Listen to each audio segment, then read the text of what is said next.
سعودی عرب کے صحرا میں سجا فلاور شو، جس میں مختلف اقسام کے پھولوں نے دیکھنے والوں کے دل موہ لیے۔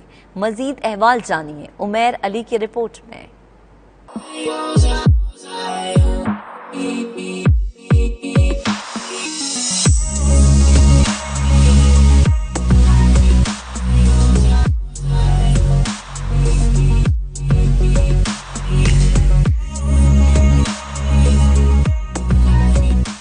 سعودی عرب کے صنعتی شہر یومبو میں حکومت کی جانب سے سالانہ فلاور شو کا اہتمام کیا گیا ہے، جس میں وسیع و ریز علاقے پر پھولوں کی بہار نے دیکھنے والوں کے دل موہ لیے ہیں۔ فلاور شو میں مختلف اقسام کے لاکھوں پھول نمائش کے لیے پیش کیے گئے ہیں اور انہیں خاص مہارت سے سجایا گیا ہے۔ صحرائے عرب میں کھلے پھول زمین پر دھنک کا منظر پیش کرتے ہیں۔ فلاور شو کو دیکھنے کے لیے ہزاروں کی تعداد میں ملکی اور غیر ملکی روزانہ یہاں کا رخ کرتے ہیں اور پھولوں کی مہک اور دل فریب رنگوں سے خوب محظوظ ہوتے ہیں۔ حکومت کی جانب سے رات میں آتش بازی کا بھی شاندار مظاہرہ کیا جاتا ہے۔ یہ فلاور شو مارچ کے اختتام تک جاری رہے گا۔